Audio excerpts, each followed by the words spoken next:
Hi, and welcome to our 20th birthday party and the launch of our 21st Festival for St. John's Storytelling. Woohoo! Hi. So excited to be here. Everybody out there in Livestream land, hello, I'm Karen Carroll. I'm the president of St. John's Storytelling. So welcome. We're so glad to have all of you with us. And this is the Crow's Nest in downtown St. John's, Newfoundland. And a lot of people would consider this to kind of be the birthplace of St. John's storytelling. I do, myself. It was for me. It's not all about me at all. And we all know that if you've ever been to the Crow's Nest, that if these walls could talk, they would tell an awful lot of stories. But tonight, the walls won't talk, but the people here will. So as I kind of look around, this is where I first came to a storytelling circle, and probably lots of people in the room did way back in the day. I kind of see Albert, who used to sit in that chair there and would often be at our storytelling circles. And I kind of see Chris Brooks here tonight too. So welcome to all the spirits who are not here. It's almost Halloween. We could have a ghost story or two tonight. So first I'll start with our land acknowledgement, which we do at St. John's Storytelling. St. John's Storytelling respectfully acknowledges the lands upon which we are working and performing as the traditional unceded territories of the Mi'kmaq, the Innu, the Inuit, and the Southern Inuit of the province, as well as the ancestral homelands of the Beothuk. We respect the stewardship, wisdom, and resilience of the first peoples of our land, those who were here before us, those who live with us now, and the generations to come. And we open our hearts and minds to the past, and we commit ourselves to working in a spirit of truth and reconciliation to make a better future for all. So I want to thank all of our volunteers and everybody who's worked behind the scenes for months, a long time to make this possible. And without them, we wouldn't be here today. Nothing would be going ahead. So we have an awesome team that works together. So if any of you are here tonight, please stand. Elaine, Harry, Janine, Randy, Ken, Lori, Dave, and Gary. So thank you. Thank you, guys. You are the team. And we have Arlene and our awesome other volunteers, some of which are here tonight. Thank you to all of you, because, you know, we can't do it without you either. And we are fortunate this year at this festival to be partnering with a lot of other organizations. And we do have some representatives here this evening, but not all. So the Crow's Nest, of course, you know, obviously we're in the Crow's Nest. And our bartender tonight is Pre. And you should buy lots of drinks and tip him really well, but don't drive home. Have a ride, get a cab, you know, something like that. The rooms, Torbay History House, Association of the Arts for Mount Pearl, the Cupid's Legacy Center, the Benevolent Irish Society, the Newfoundland Folk Arts Council. I saw Deb Coons here somewhere, yay. Hi, Deb. Folk Arts Society, sorry. And PhoneMed, and PhoneMed is the company that kindly paid for our food and birthday cake here this evening. So we are very grateful to all those partners. And we also have funding agencies that we have to recognize because they give us money, thank God, every year to do our work. So we couldn't do any of our work without it, so without those funding agencies. So we're extremely grateful to all those funding agencies, the Canada Council for the Arts, City of St. John's, Heritage Canada, the Government of Newfoundland and Labrador, Arts NL, and this year we'd like to acknowledge special funding from the Arts NL fund, the Government of Newfoundland and Labrador Arts NL fund, and that's through Arts NL, and the Perlin Family Trust, and that's how we're doing our special World War I project. That's how we're able to do that.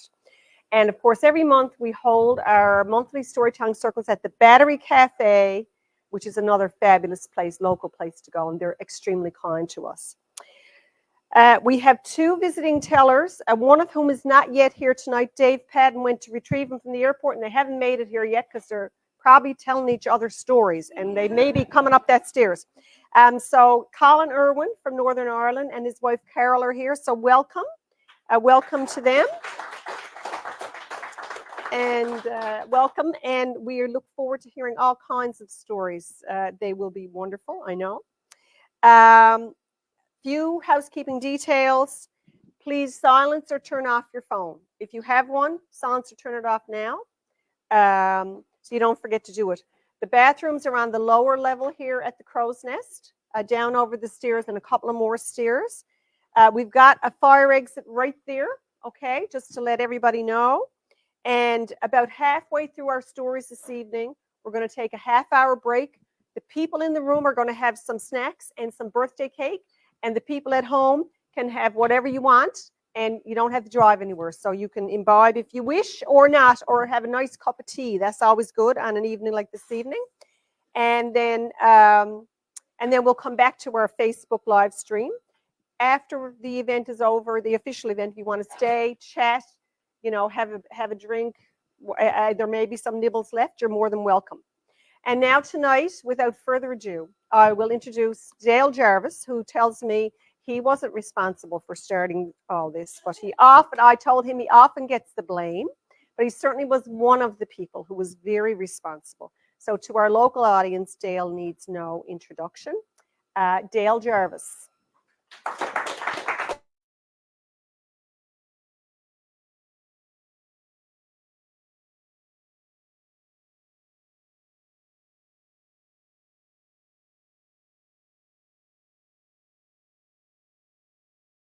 It's been an age, I think, since I told stories at the Crow's Nest. So it's nice to be back amongst friends and lots of familiar faces here. So it's nice to see you all. Thanks for coming out. Thank you, Karen, for the intro.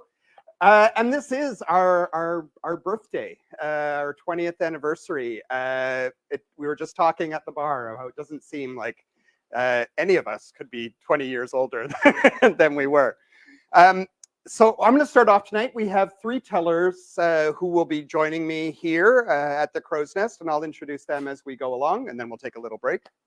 I'm always looking for interesting little stories from Newfoundland and from beyond. And recently, I've been doing some research on some local legends, and I found just a very, very tiny one from the town of Carbonear.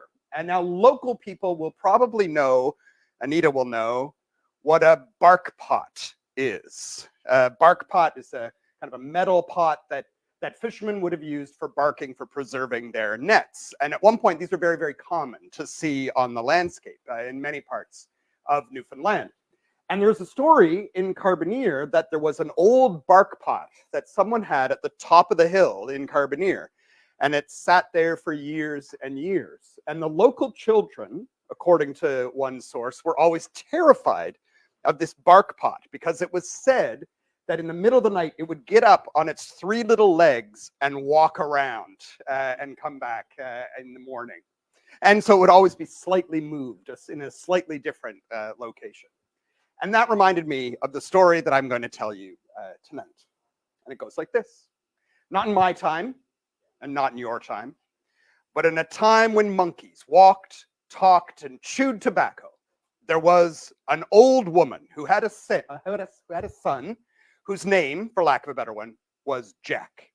Jack was sort of a useless son. He didn't do much. In fact, he was no good to nobody for nothing. And one day his mother said, Jack, she's like, I gotta send you off on a chore. She said, we're running out of money. I need you to go to town and sell the cow. And so she gives Jack the cow, and off goes Jack with the cow. And as he's walking along, he meets an old woman on the road. And the old woman says, hello, Jack. And he says, hello, ma'am. And she said, where are you going with that fine cow? And he said, well, I'm taking it into town so I can sell it. And then my mother and I will have some money to buy food to eat. And she said, oh, Jack, she said, that's a beautiful cow. I'd love to buy that cow from you. And she said, but I don't have any money. She said, the only thing I have is this little iron pot. And there, sitting beside her, was this little iron pot with three legs. Now, Jack looked at the pot and he thought, well, I'm supposed to get money for this. And she said, oh, Jack, she says, this will bring you more than you could ever dream of. And Jack thought, well, it seems like a good trade to me. And so he traded the cow for the little iron pot, and he picked it up by the candle and he took it home. And when he got there, his mother was enraged that Jack had given away the cow for this little iron pot. And Jack says, I'm sure it'll work out. The old woman said that this was the best kind of pot you could imagine. Now, as they were arguing, the little pot spoke in a human voice. And it said, use me, wash me, put me on the fire.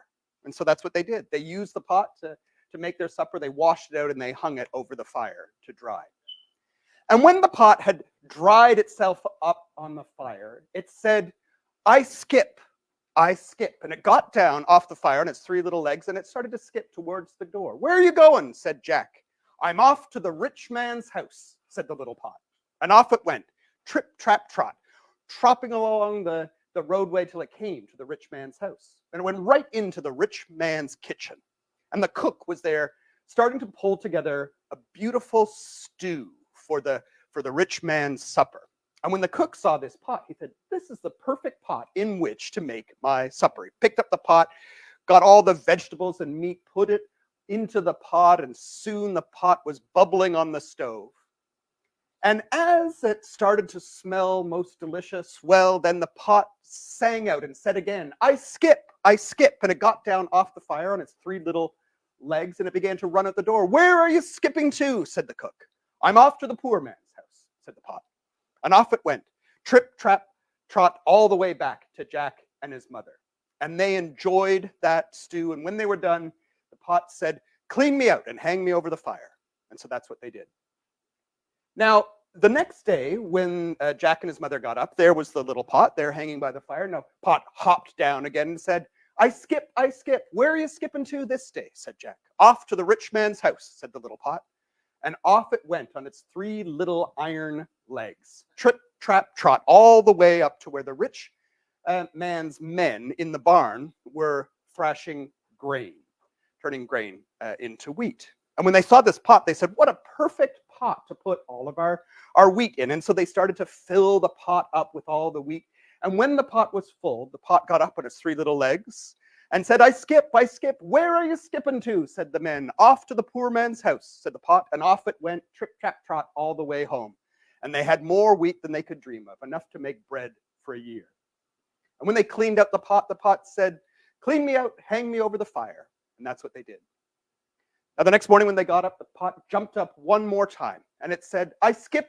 Where are you skipping to? Said Jack. Off to the rich man's house. Off went the pot, trip, trap, trot, running all the way up and into the room where the rich man was counting out all of his money. And he saw this little pot and he said, what a perfect pot to put all my coins in. He picked up the pot and laid all his gold coins down into this beautiful little iron pot. And when the pot was full, it began to sing. It said, I skip. Where are you skipping to? Said the rich man. Off to the poor man's house, said the pot. Off it went with its three little iron legs. Trip, trap, trot, all the way back to Jack and his poor old mother, who was poor no longer. Now, the next morning, the pot goes again, I skip.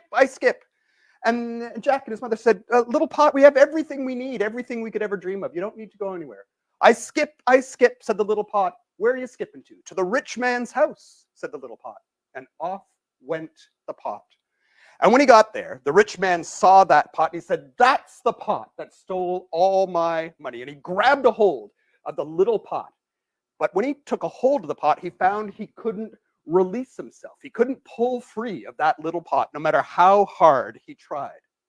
I skip, said the little pot. Well, you can skip to the North Pole for all I care, said the rich man. And off went the little pot, trip, trap, trot, all the way to the North Pole. And nobody ever saw him again. And that's the story of the little iron pot. So, we have a trio of storytellers by three iron legs for tonight who are going to share their stories. And all three of these tellers are people that I'm delighted to be sharing space with again and who are no strangers to the Storytelling Festival or to the Crow's Nest here. And we're going to start off with one of my favorite Newfoundland voices, the wonderful Anita Best. And we'll ask Anita to come up.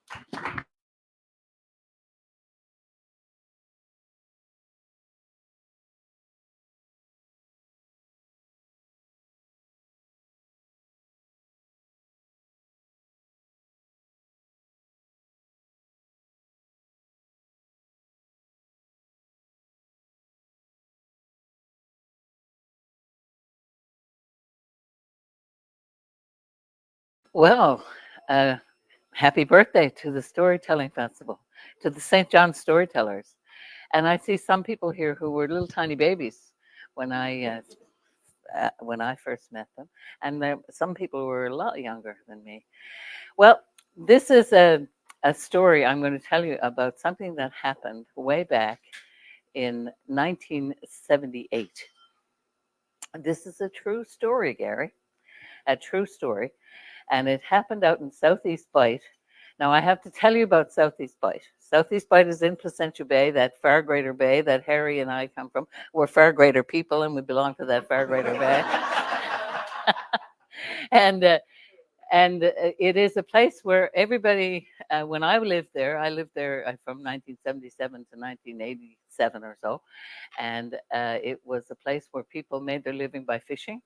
There was a postmistress, there was a shopkeeper, and there was a guy who looked after the hydro facility out there, which was a oil burning facility.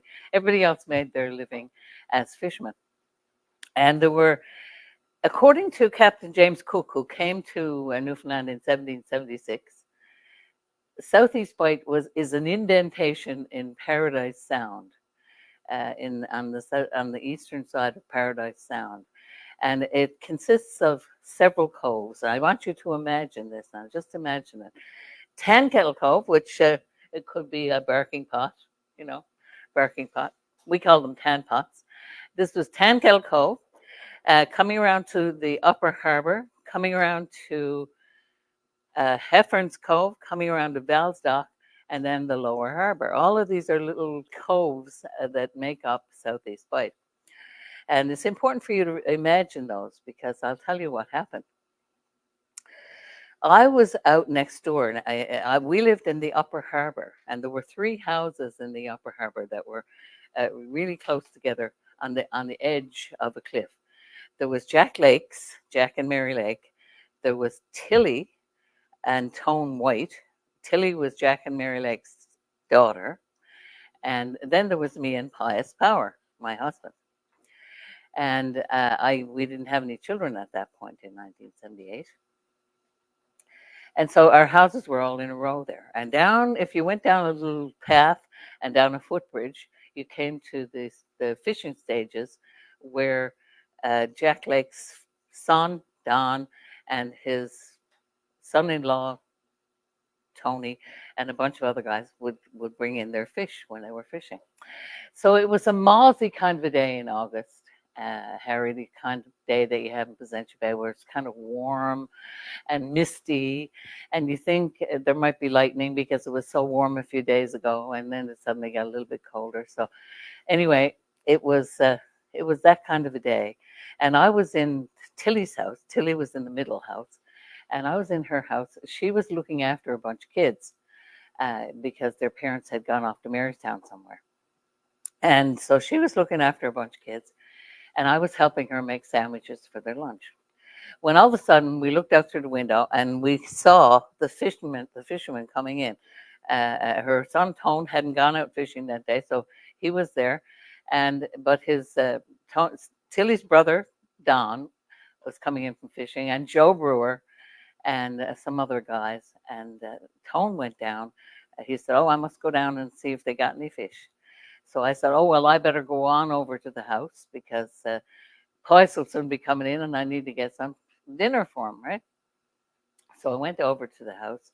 I was on my way over to the house, and I noticed there were odd flashes of lightning. And I put my hand to my throat, and I remembered that morning I had polished off a set of medals, a St. Christopher's medal that was made of copper, and it was hanging on a copper chain.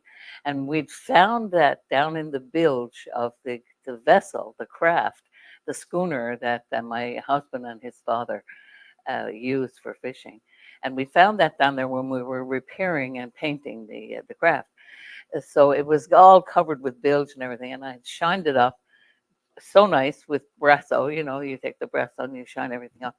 And it was shiny so nice. And I laid it on the kitchen table, but when I was sweeping the crumbs off the kitchen table, it fell on the floor, and I picked it up and I just threw it over my neck.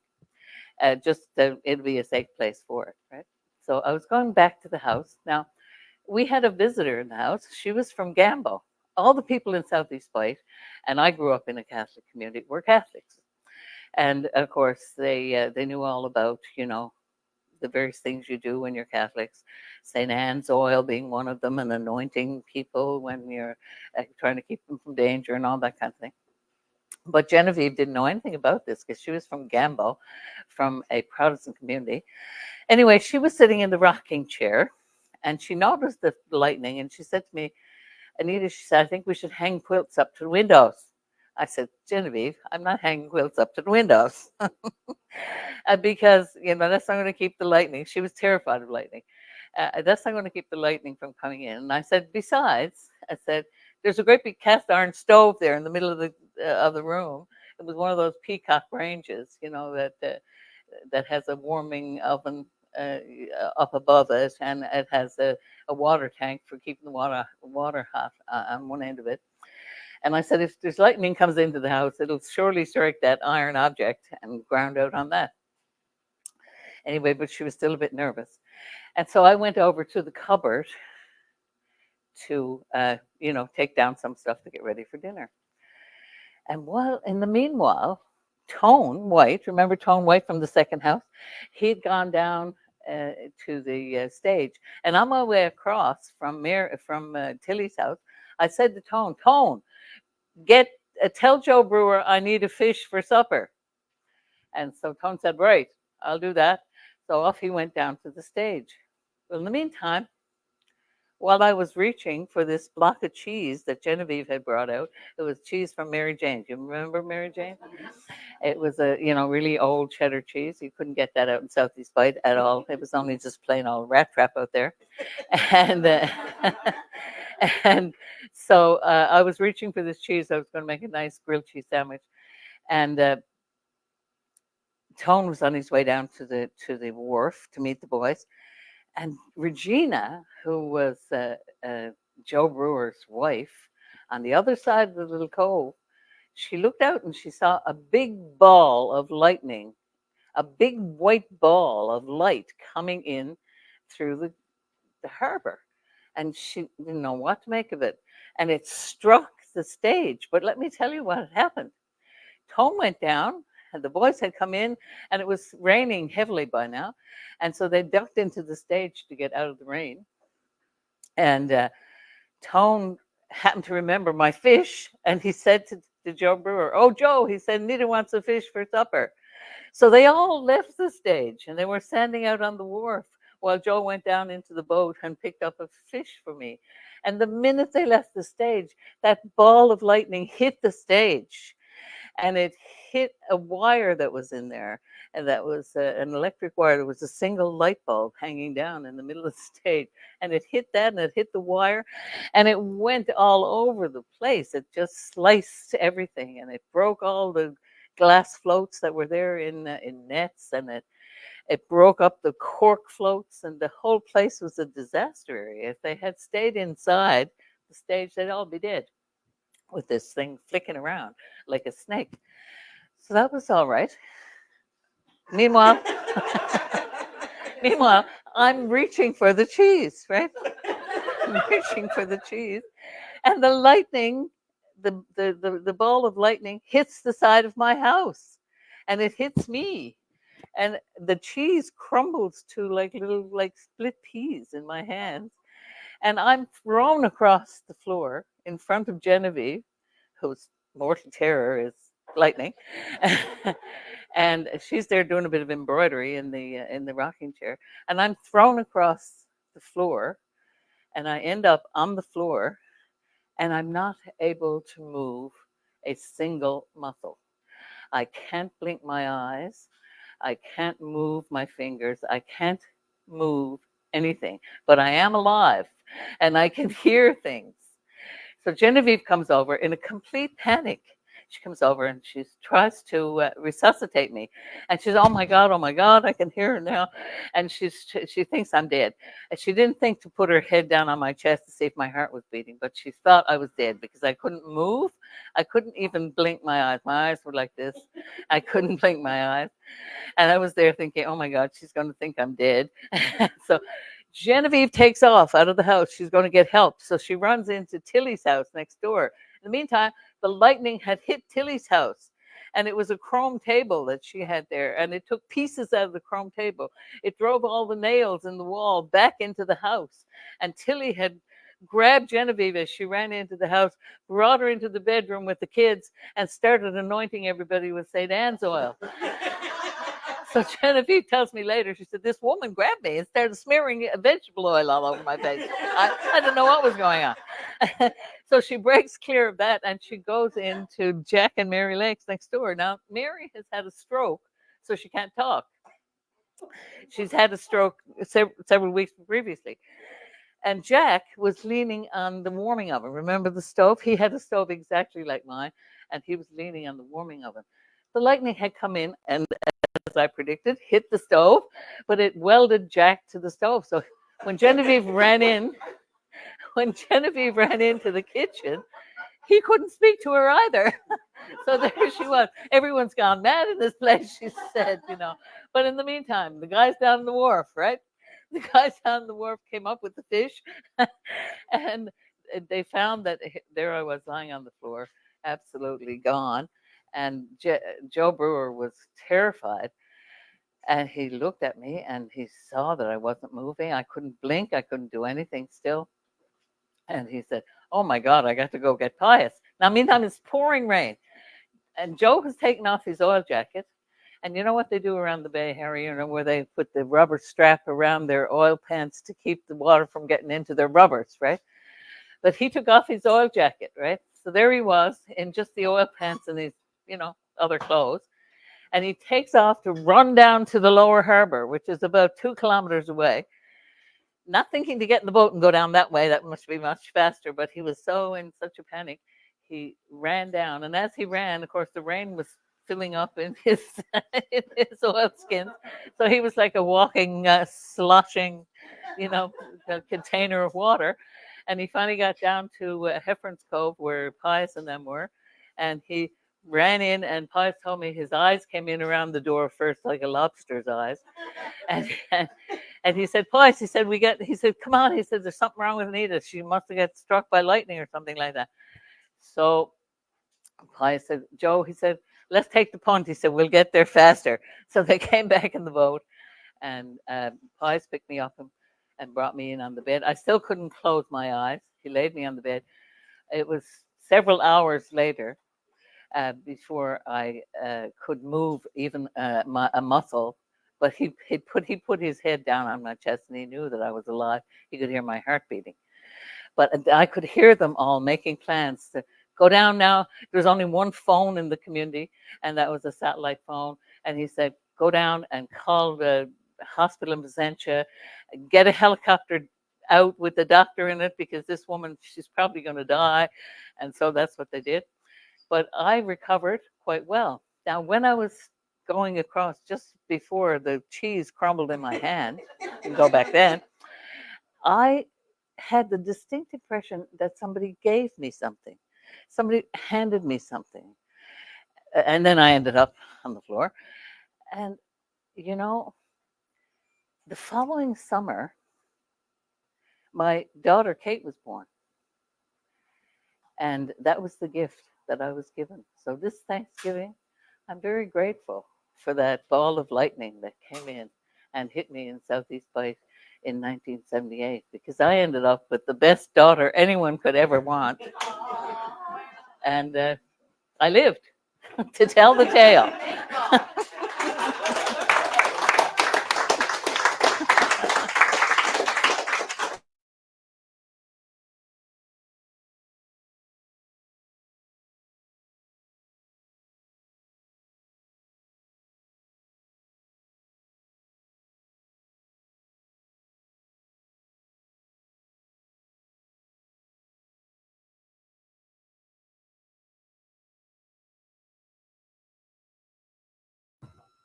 That could be broadcast live over the internet.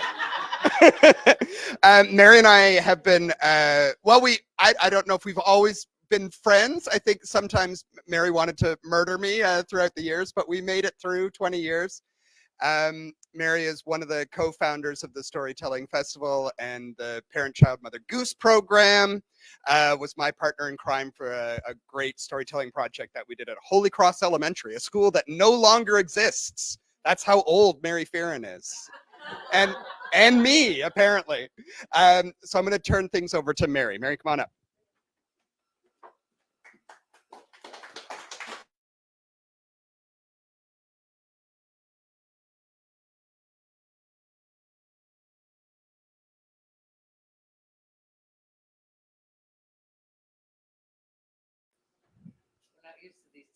I know, jeez. Times are changing. I won't say like an old person would say, oh my God, in the good old days when we used to tell stories. But thanks, Dale, for that introduction. Yes, Dale and I have been kind of telling stories, and I was thinking about, you know, I knew it was the 20th birthday, the 21st anniversary, and I was really thinking about what would I like to tell.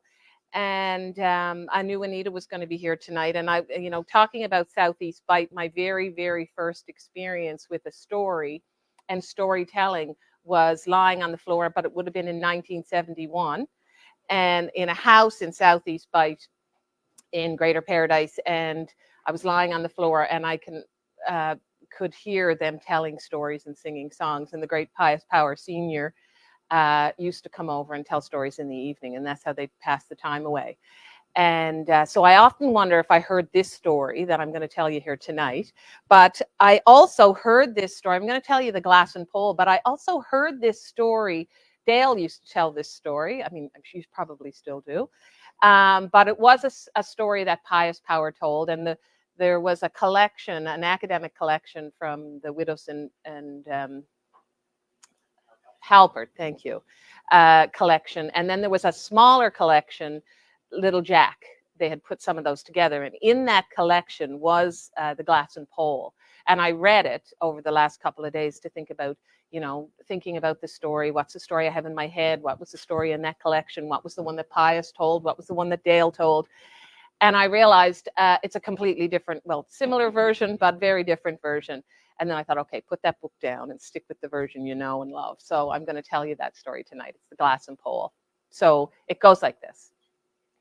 Once in olden times and farmers' times, not in my time or in your time, of course, but in a time when birds built their nests in old men's beards, there was a couple, and they had one son, and they named him Jack.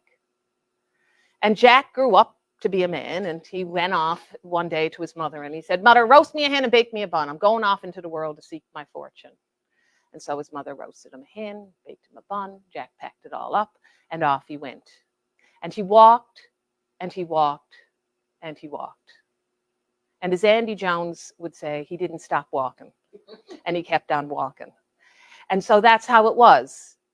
And Jack had many adventures, but those are for another time. Maybe in the second half, I'll tell you a story about that. But on this day, he just was so exhausted, and he found himself standing in the dark and the cold on top of a hill. And he didn't know what he was going to do. But off in the distance, he could see a light. And if any of you have ever been lost in the woods, in the dark, and you see that light, it's like your heart fills up because you know there's hope. So Jack makes his way towards this house, and as he gets closer to this place, he realizes it's not a house, actually, it's a castle. But as he gets closer still, he realizes there's a fence around this castle. And as he looks at that fence, he sees all these spruce posts. And on the top of each spruce post is a skull of some poor soul. But Jack is tired and hungry. He's trying to make a go of his life, so he goes up, he never minds, and he bangs on the door. And out comes an old man. "Hello," said Jack. "I'm looking for some work." "Well," said the man, "I got work if he wants to come working for me." Jack said, "Yes, I would." And he said, "Well, there's only one condition," he said. "If you can't do the job that I ask you to do," he said, "I got another job for you. I'm cutting off your head, and I got 99 posts now, and I'd like to make it an even 100. And Jack said, "Well, bye," because he was a pretty sly fella. And he said, "Well, somebody got to do the job sometime, so why can't it be me?" So we went in, sat down, had a big old pot of pea soup. And the two of them were chatting, and Jack went to bed. Now, the next day, the man got Jack up really early and he said, come out with me now, Jack. And he took Jack out across the field, and down over the field, there was a big pond. And he said to Jack, now, Jack, I want you to empty that pond because I want to put a garden there. And Jack said, okay. And he said, I'll be back after dinner time today. And when I get back, I want that job done, or I got another job for you. And he nodded towards the fence. And Jack, well, he thought, what the heck, I'm here now. So, of course, he sat on the side of the bank after the old man went off, and he was thinking for a while, sure, only a fool would try to empty that pond out. But there was the bucket. Time was ticking, so he thought, I better try. So he got up and he started dumping the buckets of water. Well, he dumped 1, and he dumped 2, and he dumped 3, but of course the pond didn't change. And so Jack was wondering what was going to happen to himself, and he sat down on the side of the pond and he started to cry. And who should come around the corner but the most beautiful woman that Jack had ever laid eyes on. Hello, Jack, she said. My name's Nan, and I'm wondering what you're crying about here today. And Jack said, well, I got to empty this pond, or your father is going to come, and he's going to take my head and put it on that post. Oh, Jack, don't be crying dead till you are dead, for God's sakes, she said. And she pulled from her skirts a little silver thimble, and she gave it to Jack, and she said, now use this, Jack. So Jack went over to the pond, and he reached down, and he took the little silver thimble full of water, and just like that, the pond dropped down. He dumped it. He took another little thimble, and 3 thimblefuls, the pond was empty, perfect for planting. Well, Jack was sitting there. He said, thanks to Nan, and Nan said, yes, Jack, that's fine. But she said, I got to go now. And the thing is you can't tell my father that you saw me here today. And Jack said, yeah, no problem, he said. So Nan went off, and Jack was sitting on the side of the pond feeling pretty pleased with himself when the old man came back. Oh, Jack, I see you got the job done. Yes, said Jack, I was slaving all morning, he said. You didn't meet anyone, did you, Jack? No, said Jack, this is my own doing, he said. Well, he said, we'll see, Jack. Come up and have dinner. So the 2 of them went up, and they sat down to a big moose stew and had a lovely dinner together. Started chatting and everything, and Jack went to bed. The next day, the man took Jack out into the garden again. He said, I got another job for you, Jack. And he took Jack out into a barn. And in the barn was a big pile of manure. And the man said to Jack, now, 100 years ago, my wife lost her gold ring here, and I want you to find it in here, Jack. Oh, said Jack, yes, no problem, he thought. And Jack, I can tell you, was a grand hand at shoveling shit. So he picked up that shovel, and he went straight to work. And the man went off. So Jack was shoveling and shoveling and shoveling. He shoveled all morning, but I'm telling you, he could not find that ring. So who should come around the corner but Nan? Hi, Jack. Hi, Nan, said Jack. She said, what are you doing here today? I got to find the ring, he said, and I don't know if I'm going to find it. Oh, Jack, don't mind that, she said. And she pulled from her skirts a little silver teaspoon. And she gave it to Jack, and she said, try this. And so Jack did. He took the little silver teaspoon. He leaned down, and he took a little scoop. And just like that, the ring was spinning around the little silver spoon. And Jack was pleased with himself. He put it in his pocket and started chatting. And then Nan said, no, got to go. Don't tell my father that you met me. So off she went, and Jack was sitting there waiting for when the old man came home. So when the old man came home, Jack gave him the ring. And he said, now, Jack, how'd you get that ring today? Oh, I just shoveled for a long time, he said. Well, he said, you didn't meet anyone, did you? No, said Jack, didn't meet anyone. And so it was that the man and Jack went in. Now he said, Jack, I got one last job for you tomorrow. And if you can do that, well, I'll give you a bag of gold and we'll talk. Okay, said Jack. So the next day the man got Jack up, and he took him out across a field. And in the middle of the field was a glass and pole. And he said to Jack, now, Jack, he said, at the top of that pole is a nest. And in the nest are golden eggs. And I need you to retrieve those golden eggs for me. So Jack said, yes, fine. And Jack was really handy, I can tell you. And he thought, this is going to be a job I can do. So the man went off, and Jack started climbing up the pole. And he'd get up so far, but it was so smooth that he couldn't get a grip on it. He'd just slide back down. And he tried every which way to get up that pole, but he could not get up. And who should come around the corner but Nan? Hi, Jack. What are you at today? "Oh," said Jack, "I got to get to the top of that nest and get the golden eggs." She said, "I can help you with that. But," she said, "Jack, now you got to do whatever I tell you to do. There'll be no arguing here today." Sure, Jack said, "Sure, no problem." And so Nan said to him, she pulled from her skirts a little pair of silver scissors. And she said to Jack, "Now, Jack, you got to cut off my fingers." She said, "Jack, I'm not cutting off your fingers." "Yes," she said, "now, Jack, I told you, there's no arguing with me." And Jack had enough sense to know there was no point in arguing with a woman. So he took the silver scissors. And then she said, "Now, Jack, what you do is you cut my fingers off. And then you stick them to the post, the glass and pole, and a branch will grow out. And you step up on that branch, and then you put the other finger on, and another branch will grow out, and you step up on that, and so it goes, Jack, all the way to the top. And when you get to the top, you take the golden eggs, and then you climb back down, but make sure that you snap all the fingers off. And then you can just pop them back on as good as new," she said. Well, Jack didn't really like this idea, but he had no choice. So he took the silver scissors and snip, snip, snip, snip. He cut off all of Nan's fingers. And then he took the first finger and he stuck it on the pole. And just like that, a branch grew out and Jack stepped up on it. He stuck the other one on and another branch grew out. And so it was that Jack just climbed to the top with all 10 fingers. He took the golden eggs and he stuffed them down in his shirt and he snapped the fingers off, the branches off, and they turned back into fingers. And Nan was calling out, "Jack, hurry up, you're taking too long. My father will be home any minute." And so Jack was rushing and rushing, and he was sticking the fingers all back on. And he just took the baby one and he stuck it on a bit crooked. And he was ready to take the scissors and try to fix it for her. And she said, "No, Jack, there's no time for that." And she grabbed the silver scissors and she ran off around the corner. And just at that moment, the old man came home. He said, "Jack, have you got my eggs?" "Yes," said Jack, and he pulled the eggs out of his shirt. "Well, Jack, aren't you a clever fella?" he said. And he said, "Come on in now, Jack. Because you did this, I'm going to give you a bag of gold, and I'm going to let you marry one of my daughters." "Oh," said Jack, and he was thinking in his mind, he knew who he was going to marry. He was going to marry Nan. And so the man took Jack up over a great big set of stairs, down a big wide hall, and down at the end of the hall, there was a door. And in that door was 8 holes. And through the holes were 3 sets of hands, 4 sets of hands. And so Jack said to himself, "Now, how am I going to know which one's Nan?" But he noticed while he was standing there, one of the little baby fingers was moving, and he could see it was a little bit crooked. So he knew that was Nan, so he picked those hands. And who should walk out from behind the door but Nan? And they came into each other's arms and were going to celebrate a big wedding.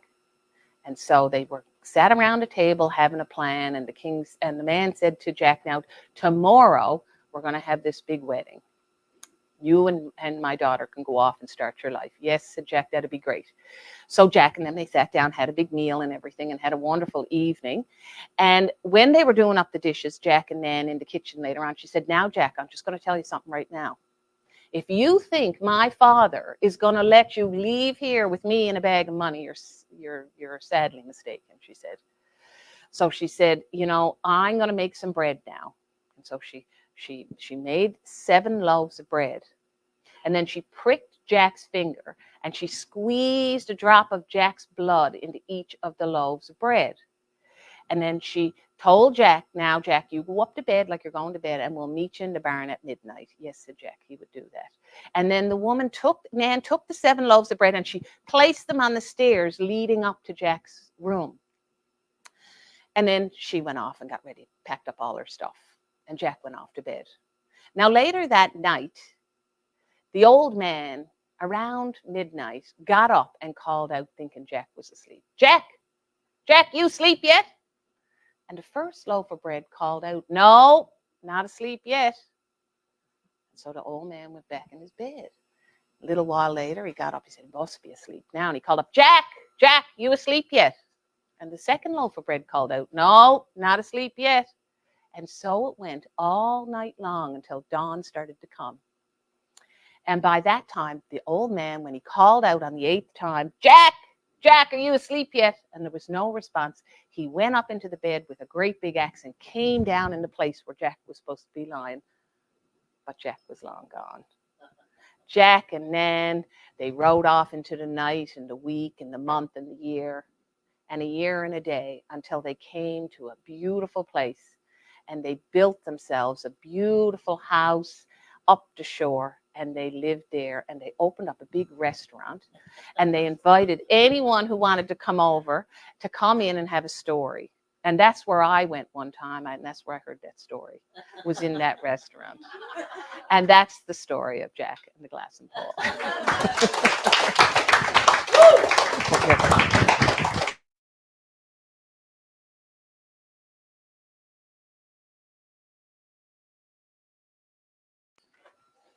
I was thinking about Anita's story about being struck by lightning, and there's a story from Conception Harbor. If you're driving through Conception Harbor and you see the big church there in Conception Harbor and Conception Bay, that's the second church that's there. There was an older church that was struck by lightning, and the church burned down, and they built the church that's there.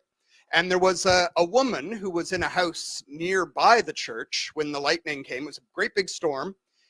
Hit the church, and then the lightning came down and also hit the house that the woman was in, and traveled through the house and hit the woman so hard it knocked her against the kitchen floor and blew her boots clean off her feet. And they found the boots there still smoking the next morning. And that's a true story from Conception Harbor. I'm going to tell you part B of In many ways, Mary's story was a good introduction to our next storyteller, because there's no one handier for shoveling shit than Mr. Gary Green, who is who's our last of our trio of storytellers tonight. Gary, I think for as long as I've been coming to the Crow's Nest, Gary has been regaling us with stories here. I think probably we met here in this very space, so it's appropriate. A little thing that you didn't know about Gary and I. Gary and I have known each other for a long time. Gary and I were actually born in different hospitals on the very same day, and one of us has aged terribly.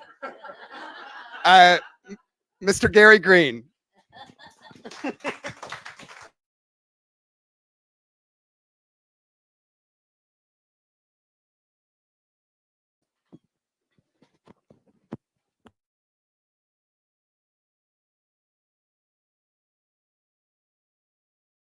You? All right. Well, yeah, it's been an amazing night of lightning and southeast bite.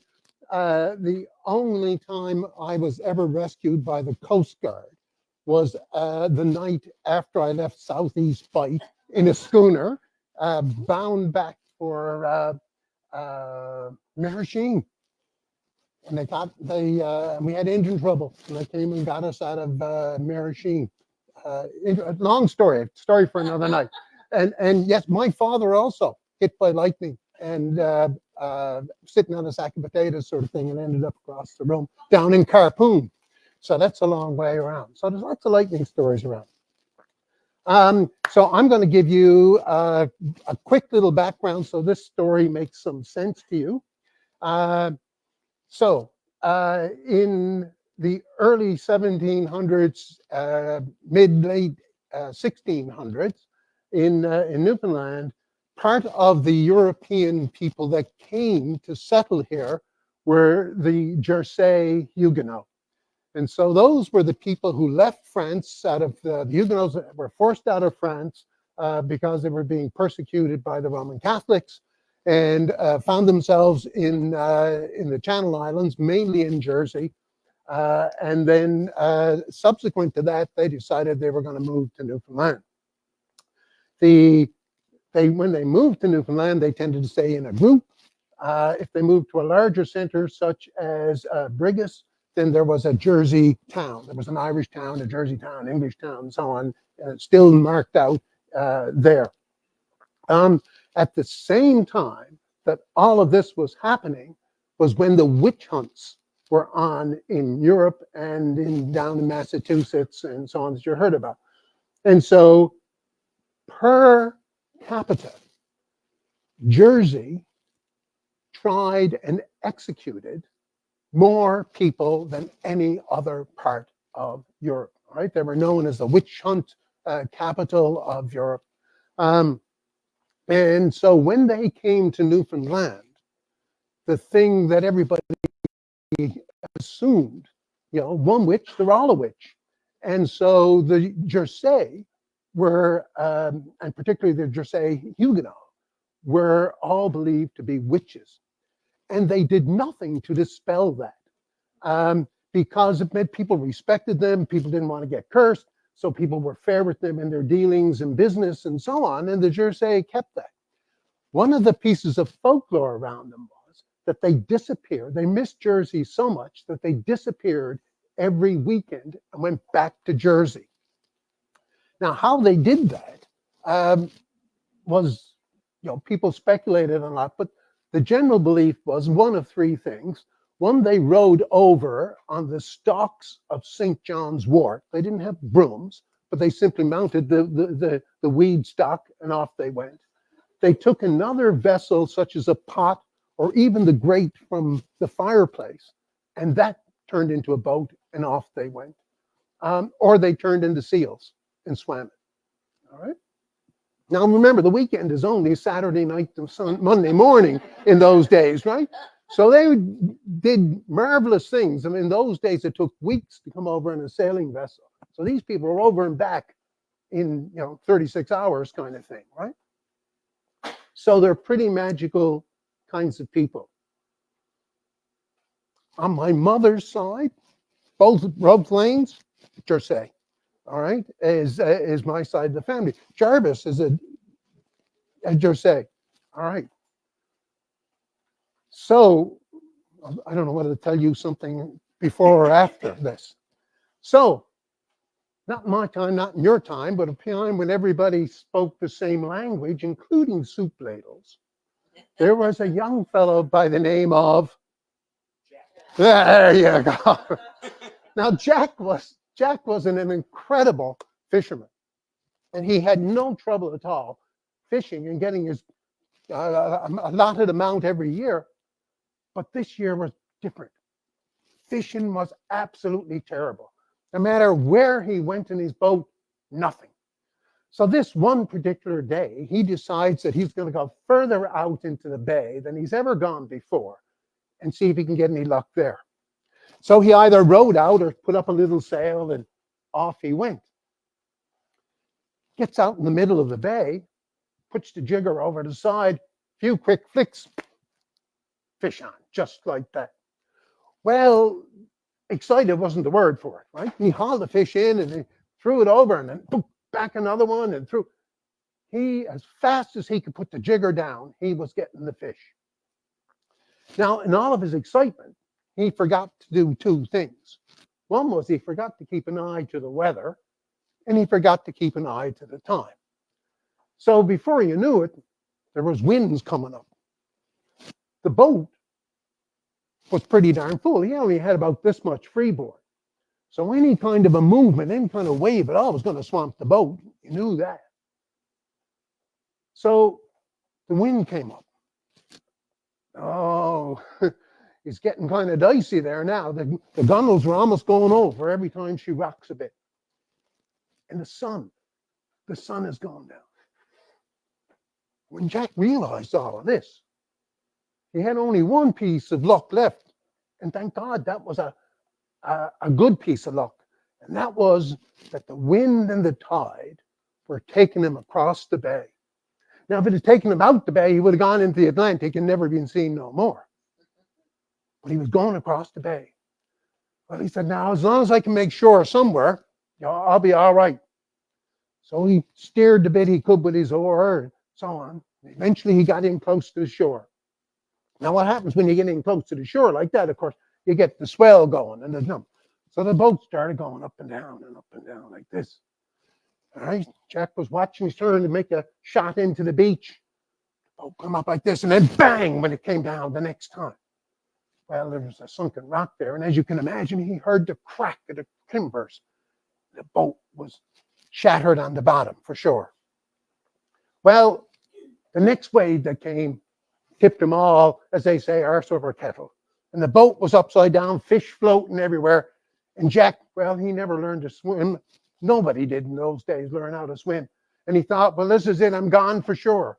And as he sort of did his, death kick kind of thing in the water, he could feel his feet touch the bottom. It was shallow. And by golly, he managed to, bob his way a little bit and get in. And finally he got out on the beach, exhausted. And he thought, well, I'm in the middle of nowhere. I'm frozen. Right? The wind was howling down and down out. He thought, I wonder, is there any livyers around here at all? And so he climbed up the bank over the beach. And sure enough, off in the distance, perhaps a mile or two away, he could see a little orange glimmer. And that could only be a kerosene light or a fire of some kind or other. And so Jack set off over the bogs and the mash, as some people call it, and walked and walked and walked and walked and never stopped walking, right in Andy's way. And finally he gets up there and he sees a nice, tidy little house. Well, this has got to be it. So he walks in by the side of the house, go around to the back door to go in, because no one goes use the front door in Newfoundland. And as he passed by the window, had no curtains, he saw 3 old hags in the kitchen, sitting around the fireplace. It was before they had stoves. It was when they were hanging pots over the fire, that sort of thing. And the 3 of them gathered around the fire. Now, he'd never seen a Jersey witch before. But from what people told him, there was 3 of them around that fire. And what was he going to do? He couldn't go in there, he thought. They might do God knows what to me. But anyway, as he stayed out there and he thought about it, and he got colder and colder and shivered and shivered. And he said, well, I got to take whatever comes my way. And so he went around and he rapped on the door. He heard that kind of a limpy, with a cane kind of walk coming up the door. The door rolls open. What do you want? Well, and he quickly told his little story.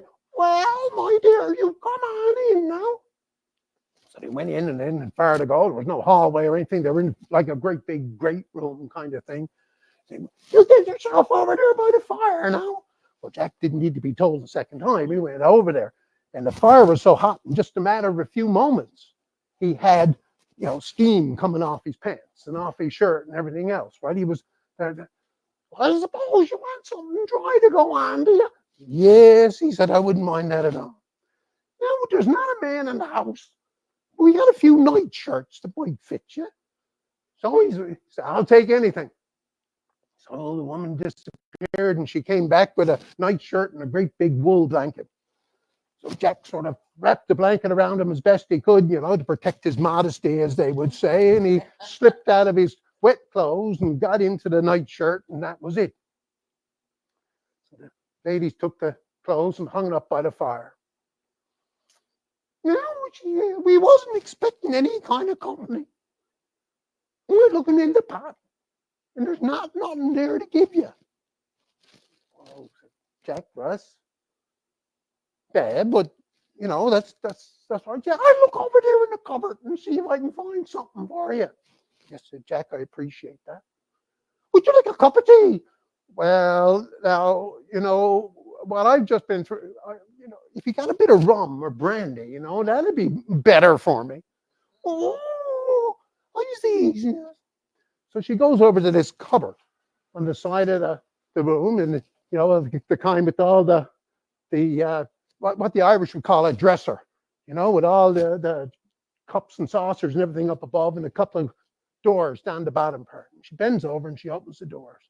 And she's coming up with something. So Jack's getting really excited now. Well, she's gone to the dresser and she's got that. What does she lay on the table? Put some cloth, I think. Well, Jack, she goes and she picks up a cloth. It's one of these knit caps, these stocking caps we call it today, and not a green cap. She put it on her head and said, "After some dance." And just like that, she disappeared. Well, Jack knew for sure she was a Jersey witch then. That was for sure. And the second one comes over, puts on a hat. Oh, this is Jan's. She's gone. The third one, on a hat. Off she goes too. Jack looked over on the table. There was just one hat left on the table.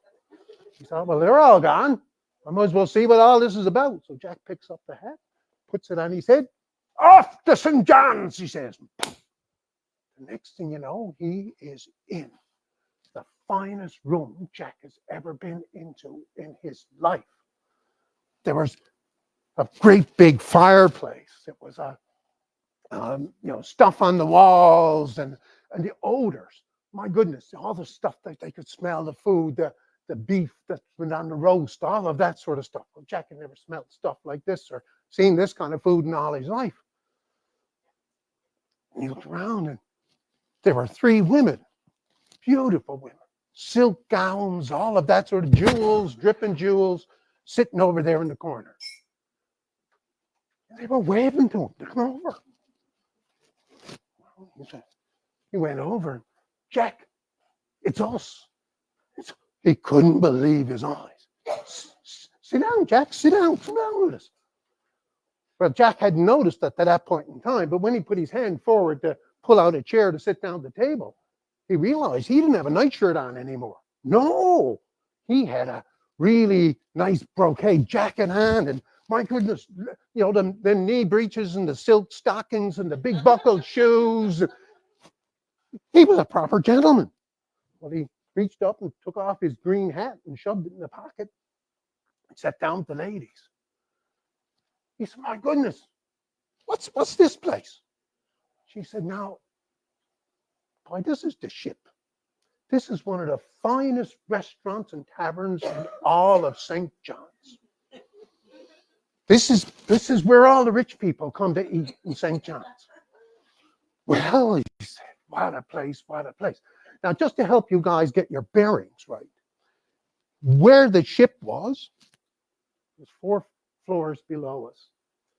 This building is built on the footprint of the Ship, not a word of a lie. It was burned down one of the great fires. We are standing 4 stories above where the Ship was. So you are where Jack was. Think about that. So anyway, the evening went on. And the girl said, now you wanted this, some soup, whatever, hot soup. So, well, he'd never tasted the like of that before, lobster soup or some such thing. And you wanted the wines and you wanted the beer or the brandy and rum. All of that came. Well, the night went on and on and on and on. And Jack couldn't believe it. So they turned around and Buddy came over with the bill. And just like that, one of the girls whipped out her hat. She had it tucked in her purse, her little green hat. Back to the house, she said. Just like that, gone. The other one, back to the house, gone. Back to the house, gone. 3 ladies, gone. Now poor Jack is there. And the waiter with this nice silver plate with the bill on it, right? So they saw Jack on the move and putting his hand in his pocket, right? No money. Well, now those are the days when you get hung for stealing a loaf of bread. For this big spread, well, they were going to hang, draw a quarter. They were going to do to him whatever they could possibly do. And so Jack was thinking, I got to get out of here. But just before he could get to that hat, they grabbed him. He tied his hands behind his back. And they said, now tomorrow morning comes, we're going to take you down to the sheriff. So Jack spent the night in the back room of the Ship, hands tied behind his back, and someone keep an eye on him, make sure he didn't escape. And the next morning when they came, there was no magistrates or nothing in those days. They called them fishing admirals that administered the law here then. So he brought up before the fishing admiral. And the fishing admiral said, you did it. There's no doubt about it. And Jack said, yes, that's true. We did eat. So they didn't want to give him another free meal. So they said, right, you're executed. And it's going to happen just now. So in those days, that was it. They didn't hang around at all. The sentence was read and off he was to go. So they had a set of gallows rigged up just down there somewhere. And they went down and they brought Jack and put him up on the gallows. And he was standing there like this. Chappie puts the rope around his neck. Of course, goes up to the beam that's high above, and there's a trap door that he stood on. Now, the executioner was a kind of a kind soul in some ways, right? He didn't really. Well, so he leans over to Jack and he says, Jack, is there any last wish that I could grant you? Yes, he says. He said, you know, I feel the rope around my neck and everything. But he said, you know, I can't face this. In my pocket, there's a little green cap. And if you put that down on my old head, so it covers my eyes, and I don't have to see what's going on. He said, that'd be awful good to me. So Buddy reaches into Jack's pocket and puts on the little green hat. And of course, the minute it's on, just like that, Jack says, back to the house. Gone. Just like that.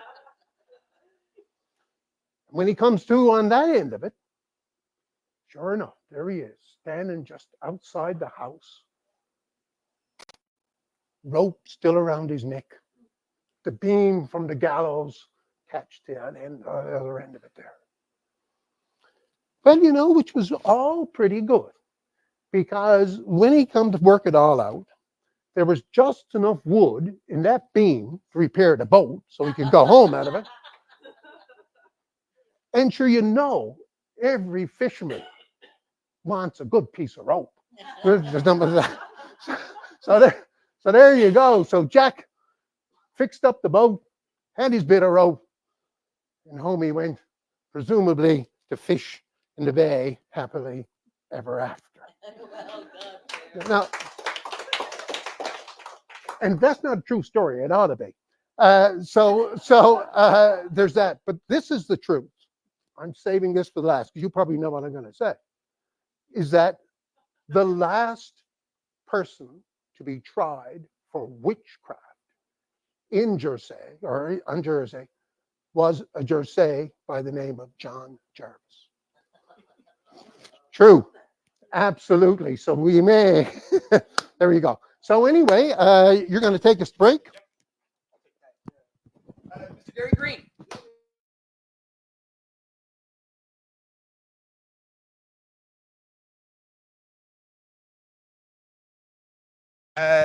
One second. We're going to take a little break, and just to send you off. For those of you who are here live, we're going to have a little refreshment, some cake. For those of you at home, you can put your skip the dishes order in now. And all of Gary's stories are true, of course. And your story about the ship being here is a true story. And one of the most famous people to enjoy a drink here at the ship was Horatio Nelson, the famous British admiral. He was becalmed here in St. John's. He wrote a letter back complaining about how foggy St. John's was. And then he went off and he left. He visited the ship while he was here, and he went off and got himself shot at the Battle of Trafalgar. And he was so important that they, rather than bury him at sea, they wanted to preserve his body so he could be given a state funeral. And so they stuffed him inside a barrel of brandy to preserve his body. And when they got back to London, they fired off cannons to announce all the flags were half-mast to welcome back the body of Admiral Horatio Nelson. And when they opened up the cask, they found that sailors on board Nelson's ship, unaware of the true contents of the cask, had drank half of the brandy. A true story, right? Gary is nodding his head. So with that thought firmly in your mind, we will pause for a little break. Thanks to our storytellers for the first half, and we'll be back in a few moments.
So, welcome back. Welcome back to the Crow's Nest for round 2 of our 20th birthday party. And we're going to proceed in the same order that we did in the first half. So it'll be myself and then Anita, then Mary, and Gary is going to finish off the evening. Very important announcements as we start. There are new Storytelling Festival t-shirts, which are available through the Storytelling Festival website. And there will also be, I think, QR codes at events. So if you are interested, if you want one in person, you can come and talk to one of the volunteers about getting a t-shirt, or you can go straight to the website and get your t-shirt there. And proudly support 20-ish years of the Storytelling Festival in St. John's. So to start off, I was thinking about Gary's story about Jack being a good fisherman. And also, when Karen started us off tonight, she was talking about how there are some of those storytellers are no longer with us. And so I wanted to start off with a story from someone who I deeply loved, who was one of my favorite storytellers, who was Mrs. Mary Power from Branch. It was a great storyteller. And this is a story that she told me while I sat on her daybed in Branch with the chickens clucking outside the window. And it's a story about a fellow you might know by the name of Jack. And one day Jack went out fishing, and sure didn't he catch a golden codfish. And he brought that golden codfish home and showed it to his wife. And she said, Jack, she said, that's some fish, she said. I'm sure the king would pay you whatever you wanted for a fish like that. You think so, said Jack. Yes, said his wife. Off you go to the castle. So off goes Jack. And when he gets to the king's castle, who should be standing outside but the king's herald? Now, it was the herald's job to announce anyone who came to visit the king. And so the herald said, now, Jack, what are you doing here? What do you got for the king? And Jack pulls out this beautiful golden codfish. And the herald's eyes grew wide. And he said, oh, Jack, he said, I'm sure the king will pay you whatever you want for a fish like that. Now, the herald was a greedy man. And he said to Jack, he said, I'll let you in. I'll announce you before the king, but you have to agree to give me half of whatever the king will pay you. And Jack thought to himself, and he thought, half of something is better than all of nothing. And so I agree. And he shook the herald's hand, and he went in and was introduced by the herald to the king. Now, the king said to Jack, he said, Jack, what are you doing here? What have you got for me? And Jack pulls out this amazing golden codfish, and the king's eyes grew wide. And he said, Jack, he said, I got to have that fish. He said, I'll pay you whatever you want. And without missing a beat, Jack says, I want 100 lashes across my back. And the king thought, do I have such a fool living in my kingdom? He said, Jack, I'm the king. I can pay you whatever you want. No, said Jack, 100 lashes across my back. Very well, said the king, and he called for the captain of the guard. And the captain of the guard came out, and he stood before the king, and the king said, now, he said, I want you to lay out 100 lashes across this man's back, but go gentle like a breeze in summer, because I fear he's not quite right in the head. And so the king's guard started to lay out the lashes and count them as he went. And we got to 50. Jack cried out, hold. He said, I have a partner in this business, and he must receive half of everything that I am to be paid. And the king thought, do I have 2 such fools in my kingdom? And so he said, very well, bring out your partner. And so Jack called for the herald. And the herald, when he came in, well, the king took one look at him, and he knew, the king was a smart man, knew what the herald had done. And so he gave order to the captain of the guard to lay on 50 lashes across that man's back, but to lay on as hard as a storm in winter. And that's what he did. And he counted off the 50 lashes. And when he was done, the king stripped the herald of his title and booted him out of the castle, and he made Jack his new herald instead. And for all I know, he's still working today, because that's where he was when I left to come here. With that, I'm going to turn things over to Anita Best for part 2 of her Struck by Lightning saga.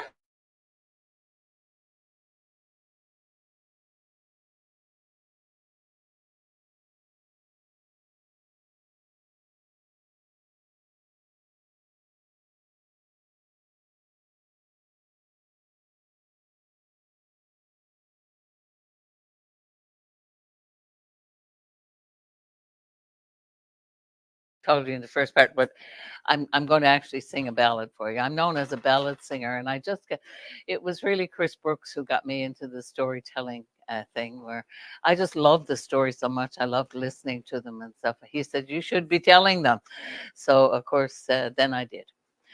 But I always feel more comfortable when I'm singing a song. But the epilogue of the story I told you earlier. Uh, it actually, I consulted a doctor afterwards, because when the lightning came in, it hit me right in the back, and it traveled up my spine, and it saved my life, that St. Christopher's medal on the copper chain, because the lightning grounded out on that copper chain. It heated up so much that the print of the St. Christopher's medal was in my chest, and the print of the copper chain got so hot, it actually burnt my neck, and you could see it for almost a year afterwards. And not only did things happen to me, but everywhere in Southeast Bight during that amazing freak lightning thing, uh, people were noticing like discharges coming from the outlets, from the electrical outlets, and blue fire dancing around the rims of crystal bowls. And Edward Ward was lying on the daybed listening to the news, and the radio just jumped off the shelf and landed on his chest and burnt his chest a little bit, not too much, but wasn't badly hurt by it. Jack Lake, who had been welded to the stove, eventually he fell to his knees, but he wasn't actually hurt, which was wonderful. And many other things happened. And Dale was saying that the woman came out of her boots. I came out of the sneakers. I had a pair of sneakers on. They were tightly laced up. They were still facing the cupboard when they came in and found me, on the floor. And I had a pair of gold stud earrings in my ears. We found them a week or so later. And the backs were still on them, so they must have passed through my ears without the backs coming off them. It was phenomenal what happened. All the CB poles, because at that time people were using CB radios to speak to their husbands out fishing and so on, all of them had been hit and shredded to pieces. There were little bits of fiberglass all over Southeast Bight, and a number of things like that happened. But fortunately, so that little mark on my back stayed with me for a couple of years. And do you know something? When my daughter Kate was born in 1979, May the 3rd, she had a birthmark in the same place on her back, very same shape. And if you know her well enough, she might show it to you. But anyway, these stories, and people would always get together and tell stories, but they love to sing songs that had stories in them. And this is one that I learned from my father-in-law, Pius Power. A holiday, the first one of the year. Young Matthew Groves to the church did go, some holy words to hear, some holy words to hear. Now some come down in robes of white, and some come down in brown. Lord Donald's wife come down in green, the fairest in the town, the fairest in the town. Come home with me, young Matthew Groves, Lord Donald's wife did say. Come home with me, young Matthew Groves, and we can sport and play. Yes, we can sport and play. I can't come home with you, he said, I dare not for my life. By the rings on your fingers I can tell that you are Lord Donald's wife. You are Lord Donald's wife. And if I am Lord Donald's wife, so what is that to thee? Lord Donald's over in Scotland, King Henry for to see, King Henry for to see. Now the little foot page did listen well to all that they did say, and he swore Lord Donald he would know before the break of day, before the break of day. So he jogged along and jogged along till he came to the river's brim. And when he came to the riverside, he fell on his breast and swam. He fell on his breast and swam. What news, my little foot page? What news brings thou to me? My castle burnt, me tenants robbed, me lady with baby, me lady with baby. No harm has come your house and lands, this little foot page did say.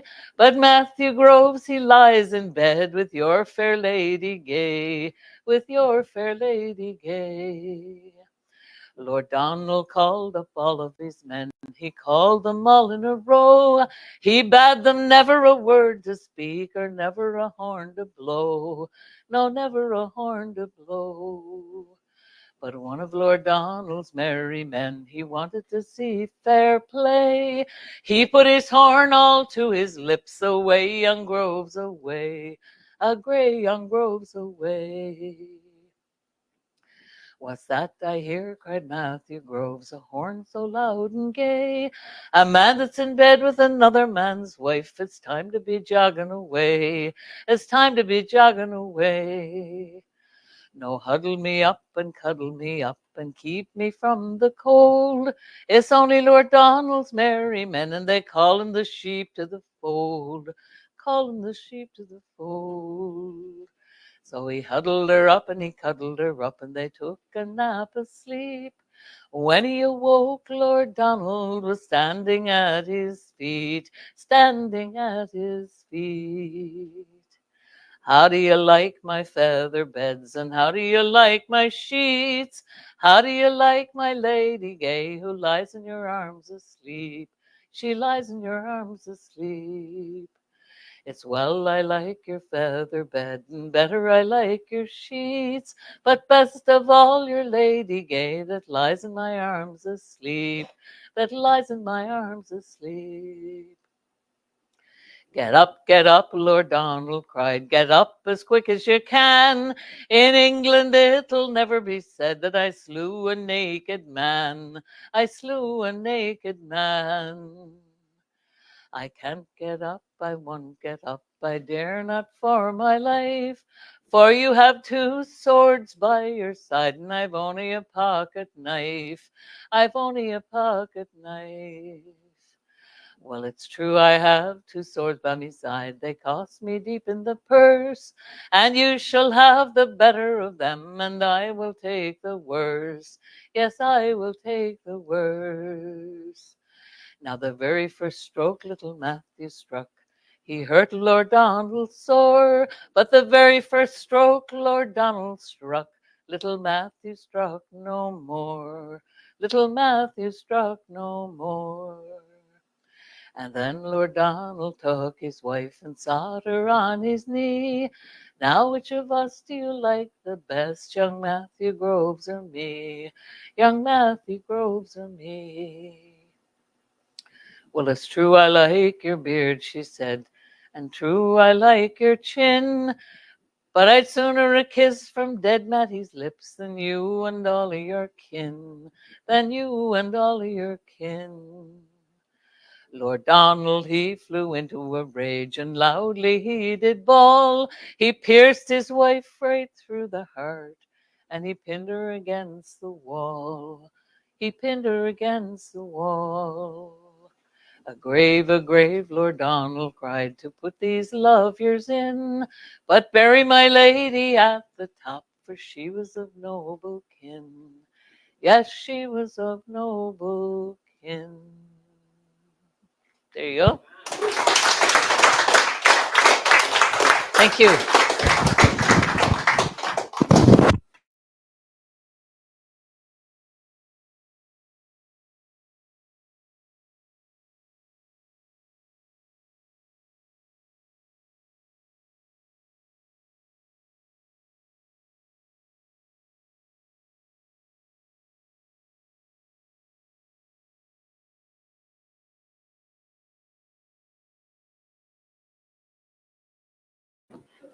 Okay. So thanks, Anita. That was so great. I love that song. It's just really, yeah, especially when he pins her up against the wall. It's just like, whoa. Anyway, I was thinking about what the other story would be, and I'm going to tell a short one. I'm going to tell a Jack story. And this is actually a Margaret Reed MacDonald story that I had read years ago in a collection of 5-minute stories. But then I was at a storytelling festival in Quebec, and I heard a guy tell this story, and I said, "Oh, that story is so familiar. Where'd you get that?" And he said, "It kind of is the opposite. It's like the exact opposite of the story, but it's the same story." Anyway, he said, "Yeah, I heard that from my grandfather, and down the line." So I thought, interesting. So then, but the first time I heard this story, I really thought of a Newfoundland Jack. So this is what I've done with this story. And it goes like this. Once upon a time, there was a couple, and they had a baby, and they named that baby Jack, for lack of a better one. And Jack grew up to be a man, and he went off and he set off up the shore and settled himself in a nice house. He had a boat, and he liked to go fishing, and he had a good life for himself. But this Jack, well, the problem he had was when he looked out at the world, he didn't see all the things that he had. He saw all the things he didn't have. And so he would often say, so-and-so's got a bigger house than me, and so-and-so's got a nicer boat than me. And after a while, he started to notice that he was saying things like someone got more apples on their tree and more berries up in their fields. And so he started to get really fixated on this. And then one day he thought to himself, you know what the problem is? I don't have any luck. So he thought, I got to get this question answered. Why don't I have any luck? So he went to the wise woman, and he said to the wise woman, can you tell me why I don't have any luck? And she said, I'm sorry, I can't answer that question for you. But if you go to the world's end, you'll be able to ask the sleeping giant, for she sleeps on a beach there, and she can answer any question you want answered. So that very day, Jack packed up, and he walked, and he walked, and he walked for a whole week.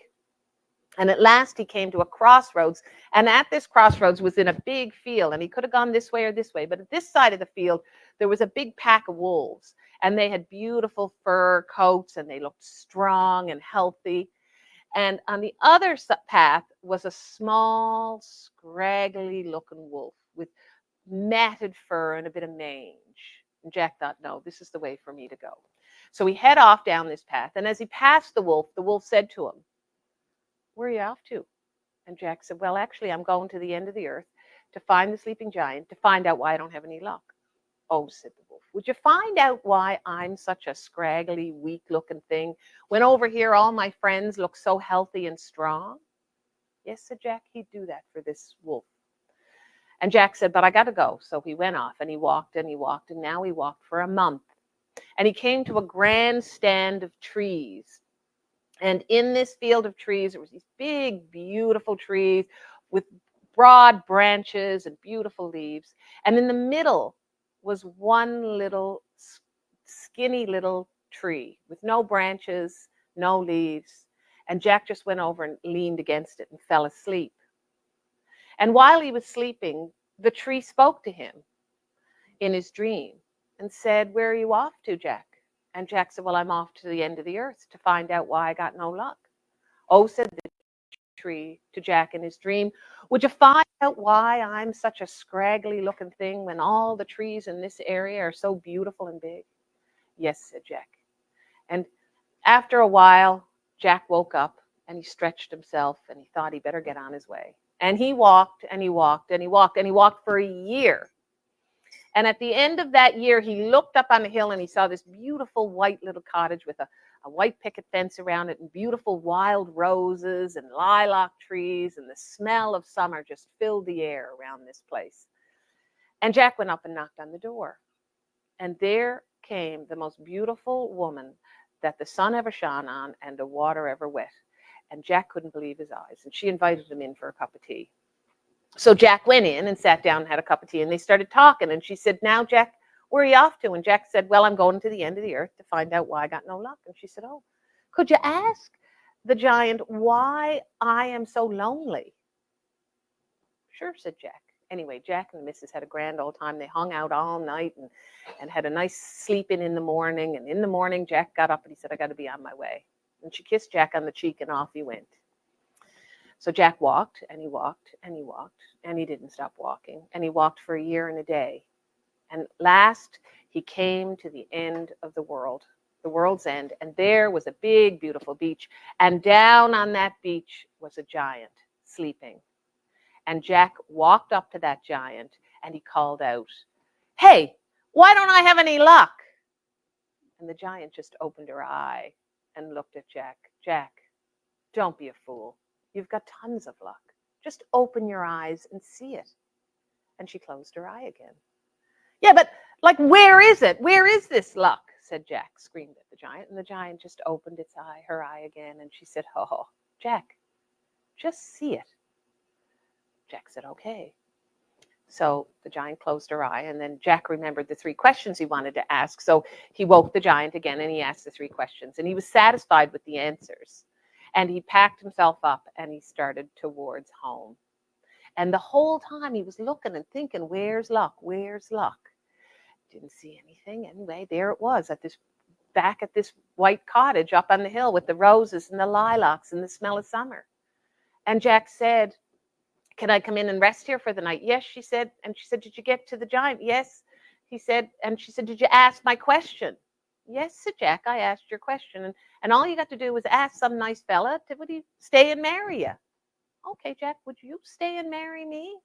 Oh, no, said Jack. I got to go find luck. I can't be staying here with you. So Jack left. And he said, by the way, if I find any nice fellas on my journey, I'll send them back.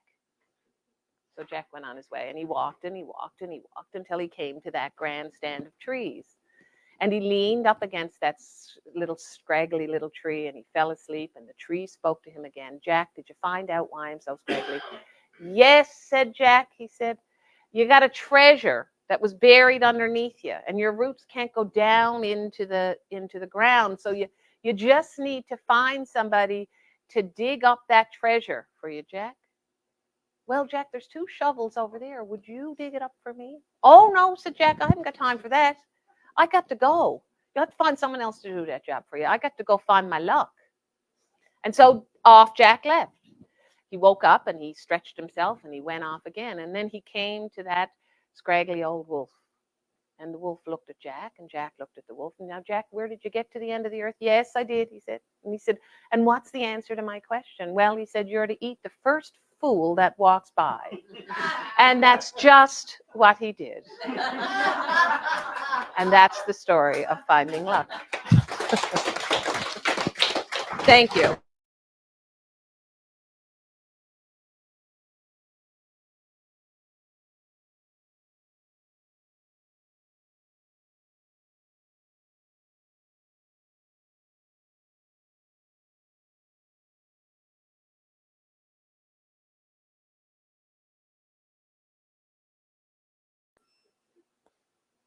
Okay. All right. So thanks very much for that. And I know where the world's end is. And the first, I can't remember how many years ago I heard you tell that story. And then I've since told it again with my own little spin on it. And I guess just before the pandemic broke out, Ruth and I were in Edinburgh doing the storytelling festival in Edinburgh, and I'm walking down the Royal Mile, and would you believe that there is really a restaurant tavern there called the World's End, and it sits at an intersection. I thought, dang, this is where you got to go. So the World's End is on the Royal Mile in Edinburgh. I'll guarantee you that. Excuse me. So I'm going to do a real quick little thing to wind this up. So this is a remarkable year in Newfoundland in that the War Memorial next door, 100 feet or so away from here, for those people who aren't here, this building is maybe 100 feet or more, not much more than that, away from the war memorial. And so it has been refurbished. And I might add, you know where I'm going. Tom Wright did the he was the architect for the restructure. Catherine's brother did, and Benjamin's uncle, obviously, did that whole new site out there. Remarkable job on it, for sure. And so that happened, and then, and the part of all of that has been bringing home the unknown soldier. And I guess everybody in the room knows that we applied for a bunch of research money, support money from the Year of the Arts and the Perlin Foundation, and another one which we didn't get. But those two have managed to give us some money to be able to go and record the unknown stories of people, some who came back and stuff you don't see in the history books, and some stories about the maybe one of them is, we don't know who the unknown soldier is. So maybe one of the stories we've been collecting has been about the unknown soldier. And Susan is here, leaning up against the, Susan has come on board as the project manager for that and has been crackerjack, resuming through the project in time that I didn't think was possible. And but Susan has been doing a remarkable job to keep that together. So every performance I've done since we come into the unknown soldier year has included this quick little recitation. It only takes a minute to do, but I think about that unknown soldier every time I do this piece. It's called The Dying Soldier. Under the sunny skies of France, he yielded up his life, that fisher lad from Newfoundland, not used to war and strife. And ere his dying eyes closed, he saw, as in a dream, the tall gray cliff, the haven where the home lights softly gleam. He saw his boat at anchor lie. He saw his comrades true. He heard the songs he loved, the songs his childhood knew. Above the din of war, he heard the waves break on the strand. And in that last hour, his thoughts went back to far off Newfoundland. I just wonder, is that what happened to the chap next door? We'll never know. But on a brighter note, thank you, Colin. Shakespeare always said, no matter how bad the tragedy was, he always had a band playing the audience out, right? If it wasn't a comedy, if it was a tragedy, somebody died, the whole world fell apart. When the play ended, he had a band strike up the high note. So here's my high note for this.